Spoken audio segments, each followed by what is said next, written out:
Adrià Gual és un dels personatges de la generació jove del modernisme que es van sumar a les inquietuds dels primers modernistes i s'hi va sumar amb un entusiasme extraordinari perquè va ser també un d'aquests artistes polifacètics. A part de ser un pintor notable, va ser un grafista important, va ser un dels millors cartellistes, i aquí aquests cartells en són la prova del modernisme català, però és que a la vegada va ser el gran,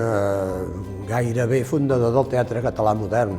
Va ser un autor teatral important, va ser un director teatral important, va ser un escenògraf. Gual,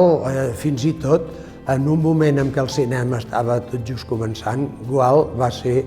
un director de cinema. Les seves primeres obres de cinema, a la casa que ell va fundar, que es deia Barcinógrafo, van ser de les més antigues que es conserven del cinema català. I com a pintor i com a grafista i com a autor d'arts plàstiques, ell és dels que s'apunten en la línia simbolista, un simbolisme molt ensomniat, un simbolisme que juga molt amb l'arabesc, que juga molt amb la línia corba, allò típic que els francesos en diuen el cop de fuet. La seva obra, La Rosada, que està en el Mnac, és una peça extraordinària, és una peça que respon a totes aquestes tipologies i totes aquestes característiques que hem dit ara mateix i que, a més,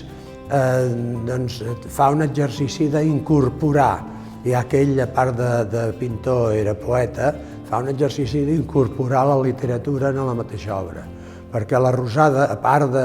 que la part central és la pintura a l'oli, evidentment, amb aquells personatges feèrics, tot el marc del quadre és un marc realitzat pel propi Adrià Gual i en el qual ell hi ha gravat un fragment literari molt d'acord amb aquesta atmosfera d'insomni que domina la seva obra.